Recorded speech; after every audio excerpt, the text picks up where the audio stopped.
Hello বন্ধুরা, তোমরা সবাই কেমন আছো? আমিও ভালো আছি। চলেছি একটা নতুন কেকের ভিডিও নিয়ে। আর আজকে হচ্ছে আমি 2 টাওয়ারের কেক বানিয়েছি। সেই কেকের রেসিপি এবং সব কিছু তোমাদের সাথে শেয়ার করব। শুরু থেকে শেষ পর্যন্ত কেক তৈরি থেকে শুরু করে কেকের গ্রানাশ তৈরি, কেকে ক্রিম তৈরি, সবটাই তোমাদের শেয়ার করব। কিভাবে কি সেট করেছি সবটাই। চলো কেকটা বানানোর জন্য প্রথম প্রসেসটা শুরু করি। আর আমি 2 টাওয়ারের কেক বানাবো, তাই আমি নিয়েছি 1 কাপ ভরে ভরে নিয়েছি ময়দা। আর তা থেকে আমি দেখো 2 স্পুন আমি ময়দা তুলে রাখছি, তার সম পরিমাণ দিয়ে দেবো আমি কোকো পাউডার। আর কোকো পাউডারটা একটু ভালো মানের হলে কম দিলেও হয়, একটু তাই একটু কম মানের হলে একটু বেশি দিতে হবে। যাই হোক, আমি 2 চামচ কোকো পাউডার দিয়ে দিয়েছি। আর দিয়ে দিয়েছি 2 চামচ মতো গুঁড়ো দুধ। আর দিয়ে দিয়েছি খানিকটা কফি পাউডারটা দুধের সাথে গুলেও দেওয়া যায় পরে। আমি এর সাথে মিশিয়ে দিয়েছি কফি পাউডার। যে কোনো চকলেট কেকে দিলে টেস্টটা খুব ভালো হয়। আর দিয়ে দিয়েছি বেকিং সোডা আর বেকিং পাউডার। সব কটাকে দিয়ে ভালোভাবে আমি চেলে নিচ্ছি। চেলে নেওয়ার পরও এগুলোকে আবার ভালো করে মিশিয়ে নেব। যত ভালোভাবে মিশবে কেকের ব্যাটারটা তত ভালো হবে। আর এর ভালোভাবে আগে এটাকে মিশিয়ে নিতে হবে। নিয়ে তারপর চাপা দিয়ে রেখে দিতে হবে। চাপা দিয়ে রাখলে কেকের বেসটা খুব ভালো হয়। তাই আমি ভালোভাবে এটাকে নেড়ে একপাশে চাপা দিয়ে রেখে দিয়েছি। আর যেহেতু 2 টাওয়ার কেক আমি বানাবো, তাই নিয়ে নিয়েছি 5খানা ডিমটাকে আমি প্রথমে একটুখানি বিট করে নিয়েছি। শুরুতেই আমি চিনি এর মধ্যে দেব না।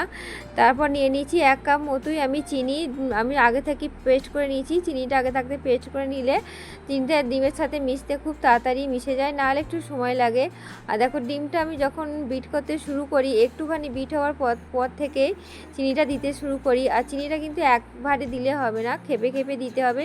একটুখানি বিট করতে করতে 1 চামচ করে একটু করে দেওয়া শুরু করেছি। আস্তে আস্তে সমস্ত এটাই আমি চিনিটাই দিয়ে দিয়েছি। খানিকটা বিট করার পর, চিনিটা দেওয়ার পর দিয়ে দিচ্ছি 2 চামচ মতো তেল। এর আগের কেকে আমি কিন্তু তেল দিইনি, তেল ছাড়া বানিয়েছিলাম। সেটা তোমরা যদি ভিডিওটা দেখে থাকো তাহলে জানবে। আর এই কেকটাতে আমি 2 চামচ মতো তেল দিচ্ছি। তবে যে কোনো স্পঞ্জ কেকে তেল না দিলেও চলে। আর তেলটা দিলে ভালো হয়, এমন কিছু বেশি দিতে হয় না। আমি দু চামচ মতো তেল দিয়ে দিয়েছি। আর যেহেতু হবে এটা চকলেট কেক, তাই দিয়ে দিচ্ছি চকলেট এসেন্স। আর চকলেট এসেন্সটা অবশ্যই ভালো মানের নিতে হবে। আর একটু অল্প দিলে, আমি খুব বেশি দিইনি, 1 চামচ মতো দিয়েছি। একটুখানি দিতেই এর প্রচুর চকলেটের সেন্ট বেরিয়েছে। দিয়ে এরপর ভালোভাবে বিট করতে হবে। আর বিটারটা অবশ্যই 1 থেকে 2 স্পিডের মধ্যে আমি রেখেছি। খুব বেশি স্পিড দিলে হবে না। দেখো, আমার বিটটা হয়ে গেছে। যখন বিটটা হওয়ার পর লাস্টে দেখবে একটু সংখ্যা লেখা যাচ্ছে, তখন জানবে বিটটা করা আমার হয়ে গেছে। এরপর আর বিট করা চলবে না, তাহলে কেকের ব্যাটারটা নষ্ট হয়ে যাবে, ঠিকঠাক ফুলবে না। আর বিটটা হয়ে যাবার পর এর মধ্যে আর কোনো বিটার ইউজ করা যাবে না। এরপর আমি যে ময়দাটা আমি মিক্সারটা করে রেখেছিলাম, সেইটা এর মধ্যে আস্তে আস্তে মিলিয়ে দিয়েছি। আর মেলাবার সময় খুব আলতোভাবে মেলাতে হবে। আর আস্তে আস্তে স্প্যাচুলা দিয়ে ঘুরিয়ে ঘুরিয়ে ভালোভাবে মেলাতে হবে।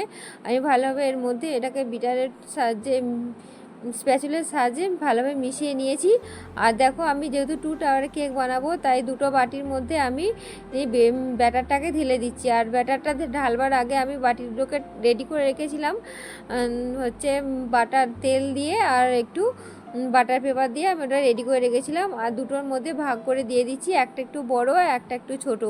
আর যেহেতু আমি বাটির মধ্যে এগুলো বানাচ্ছি, আমার বাড়ির জন্য বানাচ্ছি, আমার ছেলের বার্থডে স্পেশাল কেক দুটো বানাচ্ছি, তাই বাড়িতে আমার এখনও কেকের জন্য সব কিছু জিনিস কেনা হয়নি। এইটাই বাটি দিয়ে আমি বানাচ্ছি 2টো কেক।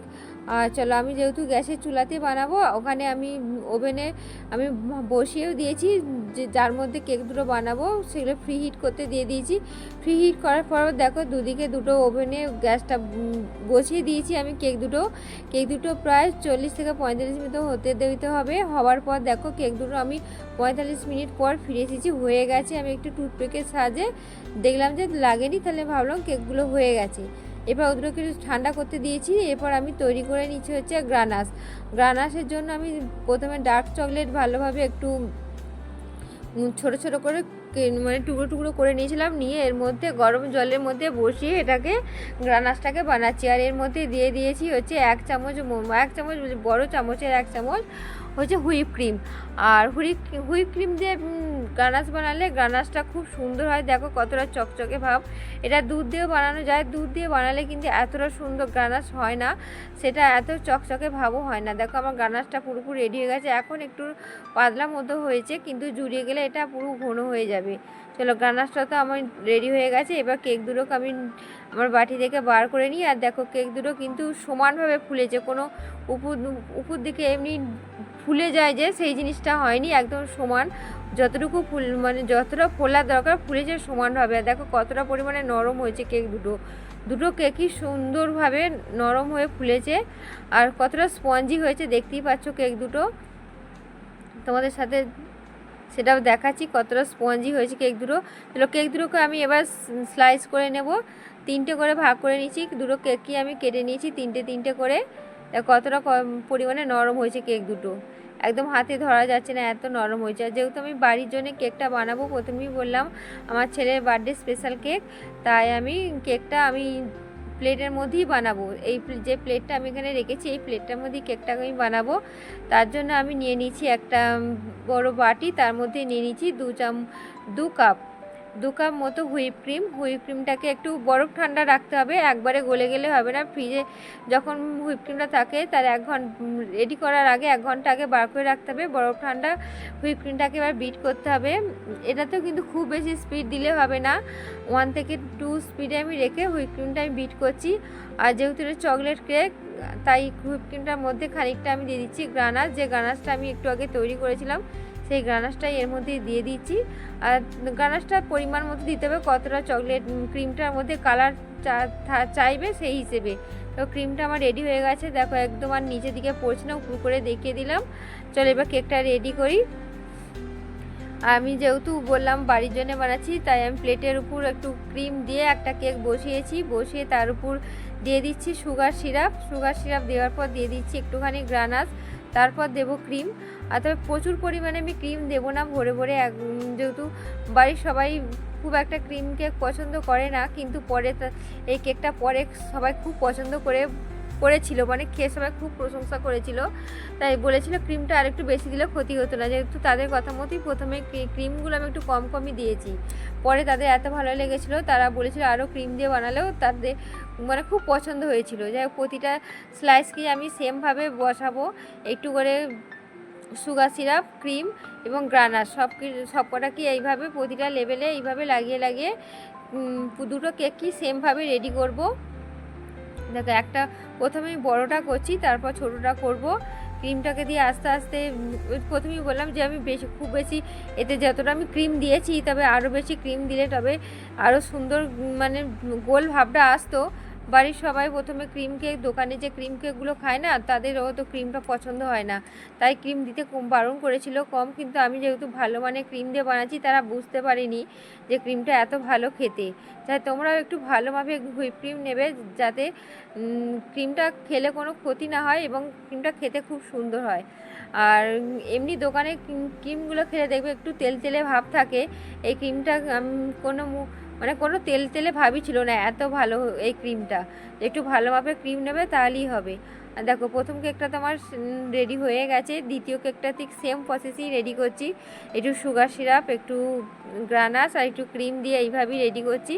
আর দেখো নিচের কেকটা আরেকটু বড় হলে ভালো হতো, উপরের কেকটার তুলনায় নিচের কেকটা ছোট হয়ে গেছে। নিচের কেকটা একটু বড় হলে উপরের কেকটা ছোট হলে দেখতে আরও বেশি সুন্দর হতো। যাই হোক কিছু করার নেই। চলো আমার দুটো কেকই রেডি হয়ে গেছে। এরপর যে গানাশটা আমি রেডি করেছিলাম, গানাশটা দুটো কেকের মধ্যে পুরো ছড়িয়ে দেবো। আস্তে আস্তে আমি ছড়িয়ে দিয়েছি, কিন্তু গানাশটা দেখো কতটা পরিমাণে ঘনত্ব হয়ে গেছে, আর দেখো গানাশটা কতটা চকচকে। আর হুইপ ক্রিমের কেক গানাশ বানালে গানাশগুলো এতটাই সুন্দর হয়, দুধ দিয়ে বানালে কিন্তু এতটা সুন্দর হয় না। যাই হোক আমি আস্তে আস্তে পুরো ক্রিমটা মানে পুরো গানাশটা কেকের মধ্যে ভরিয়ে দেবো।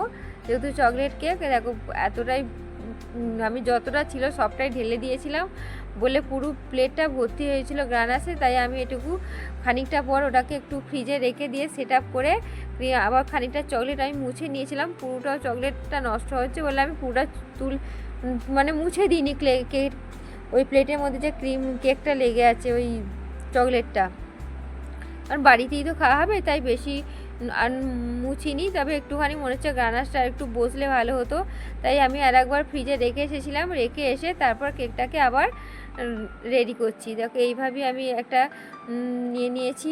দেখো যে ক্রিমটা আমি চকলেট দিয়ে বানিয়েছিলাম সেই ক্রিমটা আমি পাইপিং ব্যাগের মধ্যে ভরে নিয়ে নজরের সাহায্যে এবার আমি ফুলগুলো বানাচ্ছি। হয়তো ফুলগুলো খুব একটা পারফেক্ট হয়নি, কারণ আমার এই নতুন নতুন আমি কেক বানানো শুরু করেছি বেকিং ক্লাস কমপ্লিট করার পর, আর তাই আমার এখনও ফুলের হাতটা অতটা সেটিং হয়নি। করতে করতে হয়তো পরে একদম যারা প্রফেশনাল তাদের মতো ফুল বানাতে পারবো। সব কিছুই তো অভ্যাস রাখলেই সব কিছু সব পারফেক্ট হবে। তাই আমার নতুন নতুন কেক বানানো শুরু করেছি বলে আমার হয়তো ফুলগুলো অতটা পারফেক্ট করতে পারিনি, আমি নিজেই সেটা স্বীকার করছি। তবে দেখতে খুবও একটা খারাপ হয়নি। যাই হোক, দেখো এইভাবেই আমি কেকটা ডেকোরেশন করেছি, গোল গোলভাবে ঘুরিয়ে ফুলগুলোকে বানিয়েছি। আর পুরোটাতে সেট করে যে লাস্টে একটুখানি ক্রিম বেঁচে গিয়েছিলো সেটাকে কি করব, আবার চারপাশে কেকটাকে নিজের মনের মতো করে সাজিয়ে দিয়েছিলাম। আর দিয়ে লাস্টে এর মধ্যে দিয়েছিলাম কতগুলো রিঙ্কেলস দিয়ে একদম আমার ছেলের নামটা উপরে লিখে দিয়েছিলাম। দেখো কেকটা কিন্তু স্বাদে কোনো অংশ কম ছিল না। ভিডিওটা কেমন লাগলো প্লিজ সবাই কমেন্ট করে জানিও। আর যারা ফেসবুক থেকে দেখছো তারা অবশ্যই চ্যানেলটাকে ফলো করো, আর যারা ইউটিউব থেকে দেখছো অবশ্যই চ্যানেলটাকে সাবস্ক্রাইব করো। এইভাবে এই কেকটা কিন্তু কোনো অংশে খেতে খারাপ হয়নি। যারা যারা কেকটা খেয়েছিল সবাই প্রশংসা করেছিল, তাই ডেকোরেশনটা খুব সুন্দর না হলেও খেতে খুব সুন্দর হয়েছিল। কেমন হয়েছে একটু কমেন্ট করে জানিও। টাটা।